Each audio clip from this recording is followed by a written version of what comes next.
Welcome to FRC Media News for Thursday, October 8th, 2020. I'm Keith Tebow.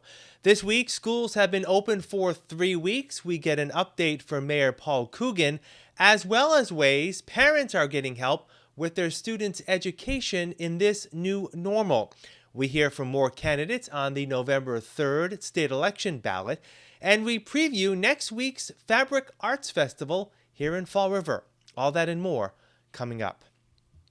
Public schools in the city of Fall River are in week 3 of opening, and Mayor Paul Coogan says students and teachers are faring as well as can be expected under the city's hybrid learning model. I think we've been going along really well. I think the glitches all come from the online platform or the homeschooling part of it. In-person instruction in the school seems like it's going very well. The kids, again, I've been around. The kids seem like they're all genuinely enthused to be in school, and we're trying to strengthen our online section of the instruction. I think we'll keep refining that till we get it right. I have visited about 5 schools. I try to get into all of them. I'll probably visit a couple tomorrow. I'm hearing nothing but positives. The teachers seem like it's working. There's social distancing in all the classrooms. All the kids have masks on. There's hand sanitizer everywhere. So those are the things you look for. And it does seem like more standardized instruction. Obviously, last year they were in small groups. They'd be on a rug. They'd be at a table together. Now they're all spaced out, 6-foot limit. And it's standard rows up and down. But if that's what we have to do to get kids back in school, I'm all for it. One of the concerns facing parents under the hybrid learning model is supporting their children during the weeks they are not in school while also balancing the need to work. People Incorporated is looking to help by creating what is called a learning pod, a location outside of school where parents can drop off their children to be helped with their remote studies. Peter Daly, Director of Public Relations at People Incorporated, says their learning pod began operation this week and is being staffed by trained personnel. We have outlets set up on tables, long fold-out tables. So they're placed far enough apart to ensure proper social distancing so students can connect the Chromebooks that the school department assigns. We have staff available to assist students with navigating the technology. They help following their schedules correctly, facilitating their recreational periods, which is basically gym, and providing educational support. So we also serve breakfast and lunch. That's in partnership with the Fall River Public Schools. They help deliver it. And People Incorporated's particular learning pod, we have up to 40 slots. Right now, about half of which is filled. As a benefit to all the families in the community who work or they're otherwise unable to be home to supervise the children, they're the ones who are going to benefit from these learning pods because they provide all the elements that I mentioned before. But in addition, the students probably benefit from the personal guidance from. We have a really qualified staff. They've shifted their focus, and it's the Smiles Mentoring Program, which is an affiliate of People Incorporated. So we have our program director, program coordinator, and all of our group leaders who are now organizing and coordinating this learning pod system. The Smiles Mentoring Program for many years has organized volunteer mentors to go into the schools and help mentor students, and obviously that can't happen this year.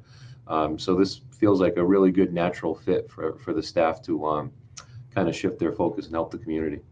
Mr. Daly says the program has potential for growth based on the demand. There's potential to grow the program. There's like as you said, there's 40 slots, and we're keeping it at that number to maintain proper social distancing for the students. But also we're looking into other possibilities at other sites to expand it. So we're in talks with our other agencies to see if that's a possibility, and if it is, we'll make that known. So right now, the funding and the expected timeline is until December, because I think that's when the remote learning is expected to go on to. If it does have to go on longer, then we're ready to apply and see if we can do our program longer as well. Because, we're always wanting to be there to accommodate the students and families who need this, and obviously there is a need. So if that need arises, then we'll see what we can do to keep it going. The Learning Pod at People Incorporated is free and available for families with children in 1st through 5th grades. For more information, please call 508-673-3845. Similar learning pods are also available at the Boys and Girls Club as well as the YMCA of Greater Fall River. Local schools in Fall River are also trying to do their part in helping parents support their children's remote learning. Denise Pumaguaye has a report on a parent training program being undertaken at the Atlantis Charter School. It's conscious discipline. It's an evidence and research-based comprehensive approach that empowers individuals with skills to create a safe, connected, problem-solving environment. In schools, it's the only comprehensive program combining social-emotional learning, discipline, and classroom management with transformational results. So it focuses on the adults' skills of self-regulation during moments of upsets and the adult's response and how it has an impact in teaching children how to manage their emotions. How do you get to this point of saying like, oh, we need to offer this? So over the past 5 years, we've been working with Cheryl Carter, the person who's presenting this in this program, to help us at school, to help us build things in our school to help improve our social emotional teaching and learning, also to set up environments for the students that go along with the positive behavioral interventions versus the traditional discipline. And we've seen huge increase in the number of kids responding in a positive way in behavioral changes that are affecting the entire class and making positive connections between the students and the teachers and each other. And we wanted to be able to carry this over to the homes so that kids are hearing the same language, and we're hopefully being able to see, the parents are being able to see the positive impact that this type of program has in working with the students to be able to self-regulate, control their emotions, respond to upsets, and hopefully help the parents so we're not getting the feedback from parents about the troubles they're having at home with some behaviors and social emotional needs of their children. It is a 5-week program, and each week does build on the week before, so it is like a comprehensive package. So it is important that you are participating in all 5. We will be recording the sessions and posting them for a short time on our website for parents that maybe want to share it with their husband or their spouse or other family members, so everybody's on the same page. It is targeted towards any and everybody. This is not for a specific population. This is for every student, every child, every parent. The good thing about this is about the adult and managing their own emotions, because every child is different. So every situation you need to handle in different ways, but this teaches the adult how to handle those situations. During our weekly conversation with Mayor Paul Coogan today, we asked for an update on the city's progress in hiring a new city administrator, a position that has been vacant since the beginning of the year. The mayor says the city is actively interviewing qualified candidates. I think we're getting closer. It's just it's a tough market for city administrators. It seems like our salary's a little bit low, but it's not out of the ballpark. But you got to find someone you're comfortable with that I think can help the city of Fall River, and that's what we're doing. We keep looking. Again, we have a panel of about 4 of us that do these interviews. We have a standard set of questions, and there's a couple of candidates that I feel strongly about, but we're not there yet. I'd rather get it right rather than fast, so I'm not gonna set a time frame. I mean, obviously, I wish someone was in there about 3 or 4 months ago, but it wasn't to be. So we'll just keep backing through till we get the best person to help Fall River. A federal judge last week ruled in favor of the U.S. Census Bureau in extending work on counting all Americans until the end of this month. In general, participation in the census has been positive, with above-average self-response rates. But here in Fall River, we're below levels of the last census in 2010, with a self-response rate of 58% compared to 60% 10 years ago. Census Regional Director Jeff Baylor tells us that despite those low numbers, census workers are still reaching out in person to count all city residents. We are out there right now knocking on every door of every address that has yet to participate in the 2020 census. We'll continue to do that up until October 31st. Now, we truly are almost done. 99.9% of the addresses throughout the state of Massachusetts have already been enumerated in the 2020 census. Whether they've self-responded by going online at 2020census.gov or calling one of our toll-free telephone numbers or filling out that paper form if they still have it hanging on the fridge, do that today, get it back in. We have another whole group of enumeration that's been done by us knocking on the door and having that conversation, in person on that front porch or in the hallway, collecting that information. And then a third group are those that we've knocked on the door numerous times. They haven't responded. Well, we have the ability to go to a neighbor, a proxy, and gather as much information as we can from that proxy in the event that household doesn't want to participate. So there's still time for every household. If you haven't responded to the census, please go online, 2020census.gov, fill it out. Let's make sure we have the best information possible. And historically, that's been when households will self-respond. Mr. Baylor says in the face of concerns over the COVID-19 pandemic and privacy, people should not be concerned about meeting with official census workers. Every one of our census takers must wear a mask.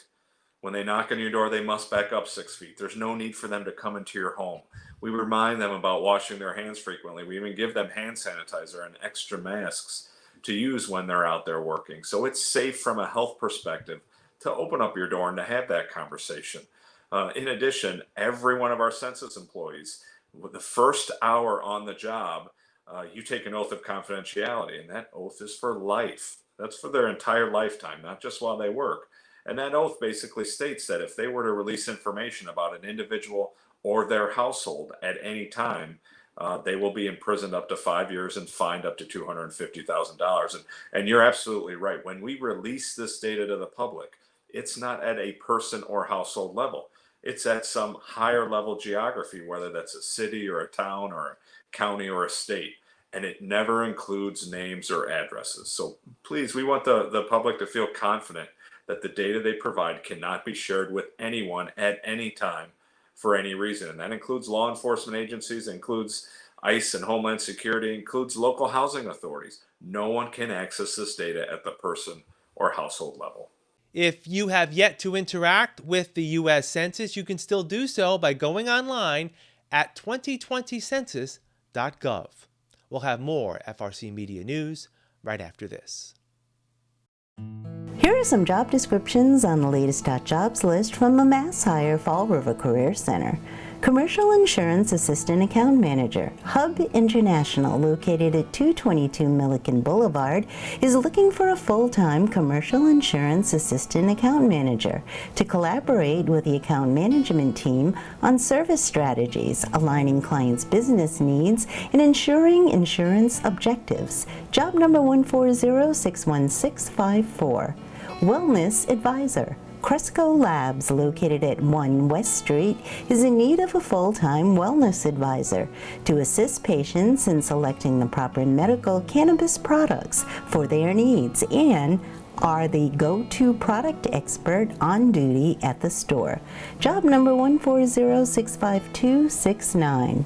Dental Assistant. Aspen Dental, located at 90 William S. Canning Boulevard, is seeking a full-time dental assistant, responsible for taking dental x-rays and assisting the dentist during a variety of treatment procedures. Job number 140-61682. Pizza Hut, located at 155 Hope Street, is in need of the following full and part-time positions. General Manager, job number 140-55656. Delivery Driver, job number 140-55685. Harbor Freight Tools, located at 101 Rock Street, also is in need of the following full and part-time positions. Retail Stocking Associate, job number 140-70211. Retail Sales Associate, job number 140-70212. For more information on these or other positions, visit Mass Hire JobQuest at jobquest.dcs.eol.mass.gov or call the Mass Hire Fall River Career Center at 508-730-5000. Welcome back.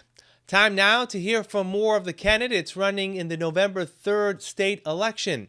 State Senator Michael Rodrigues is running unopposed, seeking his 6th term, representing the 1st Bristol and Plymouth District. Senator Rodrigues has a long resume in serving the people of Fall River, having first served as a state representative from what is now the 8th District from 1996 to 2010.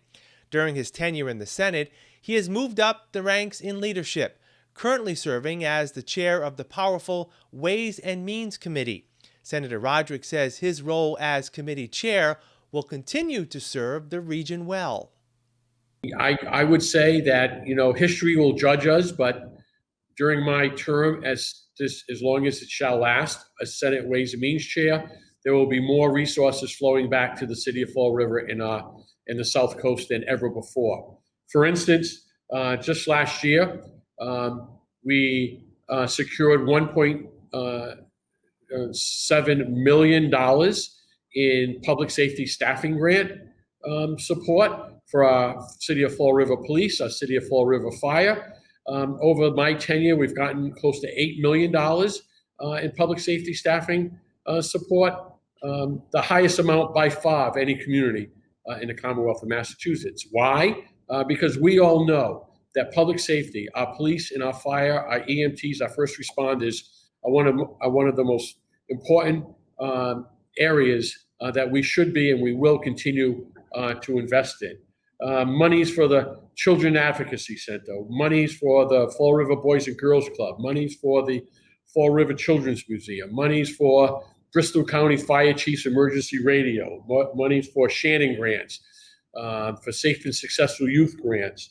Senator Rodrigues is proud of the level of cooperation he sees among his colleagues in the Fall River delegation, as well as those in Boston. He takes seriously his commitment to ensuring constituents can get the help they need when contacting his office. You call my office, you have a person answer the phone, whether it's in Fall River, Somerset, or Swansea, if they're not on the line with somebody else, but the offices are manned. Constituent service is our number one priority. And, I guess the people that ask are my constituents, are they happy with the service that I've been providing? And I think they have been, because I have an amazing team. We do not go home at night, whether it's from the State House office, Fall River office, or the Somerset office, until every single email is responded to, every text is responded to, every phone call is returned, every letter is responded to, so that when any one of us, as we're out in the public, can hold our head high and know that a constituent's not going to come up to us and say, hey, I called you, I emailed you, I texted you, I wrote you, and you never responded. We do respond.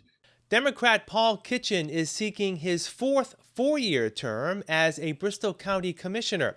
Prior to his election as Commissioner, Mr. Kitchen served from 1999 to 2005 as a member of the Fall River School Committee. One of his accomplishments since in office is working with his colleagues and the communities of Bristol County in securing funds for the expansion and growth of the Bristol County Agricultural School in Dighton. We have different trades than you would find in the local regional vocational technical high school, and some of the comprehensive high schools that, like similar to Durfee High School, has a vocational setting too. But there's, I want to say, 200 acres of land at the Bristol Agricultural High School. So they have a sprawling campus, and they make use of it in a very wise way, where they're growing crops, or they're using the trees up there for arbor, and they have plenty of dairy area to graze the cattle for the large animal science groups. With that, I think the largest step was the project, trying to get it through the MSBA. They came down for their site visits and such, but we always have a healthy application for the school. So if there are 300 applications, but we can only take 108 of them, so therefore they're turning them away. And then there's a small percentage of students, I think, that when they get there, the facilities were the weakness. They get there and they say, I'm willing to do the commitment for a 45 to an hour bus ride, but when I got to the class, it was in it was in the barn. It was here. It was, so I think the commitment by the commissioners and the trustees and the municipalities, the towns especially, because they had to pass the legislation, to commit to the future of agriculture in Bristol County. It was substantial commitment. Mr. Kitchen says he and his colleagues will continue to be advocates in overseeing the condition of county-wide properties, including those that have become vacant. We look at use of the facilities that we've actually closed. Taunton District Court is a good example. Alex Stylos has purchased that structure and turned it into a restaurant entertainment area. So we didn't have to close the building, mothball it, and then forget about it, which happens with a lot of buildings. With all the school closures, with all the new buildings of the schools. Unfortunately, some of the schools go vacant for a long time and they become kind of a hazard. And then with the Children's Museum and the Fall River Superior Court, Joanne Sprague has been a fantastic, partner with us. We let her use the facility, and she secures funding to make that a children's museum. Mr. Kitchen is looking for one of 2 spots on the Bristol County Commission up for election this year. Also running are incumbent Democrat and former Fall River Mayor John Mitchell and Republican Nancy Stanton Cross. Taunton Independent candidate Melanie Patnaud-Layden is looking to become the next register of the Probate and Family Court. She faces Democrat and current interim register Thomas Hoy in the November 3rd election. Ms. Hayden has been a local lawyer for over 25 years. She feels being the only attorney in the race gives her an advantage in meeting the needs of those who seek the appropriate services from the courts. Well, oftentimes people come to the probate and family court because there is a matter that is pressing, that is affecting their family in a significant way. And sometimes the probate and family court is naturally the first stop. I feel that with my experience, especially practicing in the district court, where oftentimes some of these matters almost spill over topic-wise, if they happen to arrive in the registry of probate and there is not a particular action that they need to perfectly suit their circumstances, I have the experience to understand where the next logical referral to them would be. I can give an example. These days, it appears that many of the pressing issues, especially with the pandemic, appear to affect families who have a loved one that's suffering from mental illness. And oftentimes it's exacerbated when there are difficult circumstances in their life.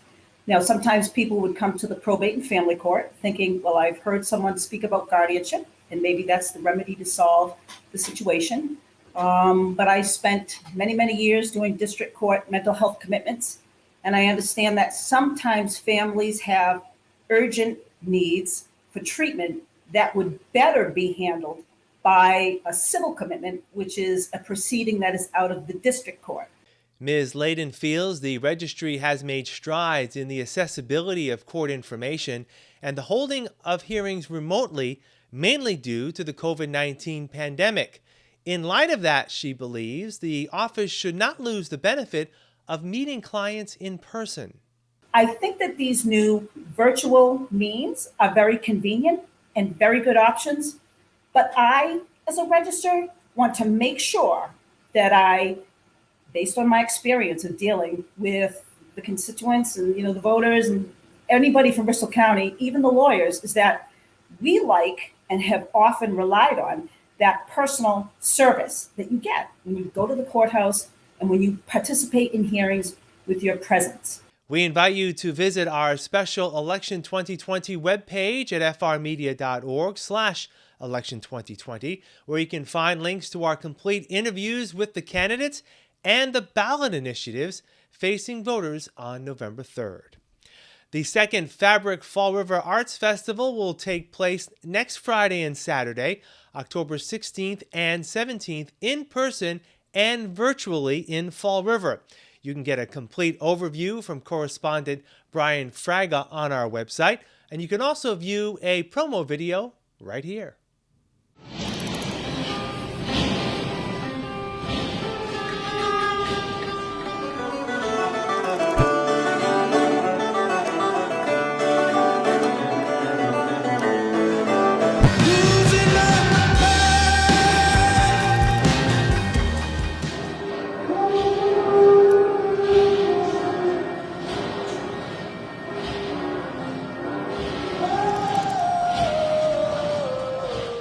We'll have more FRC Media News after this.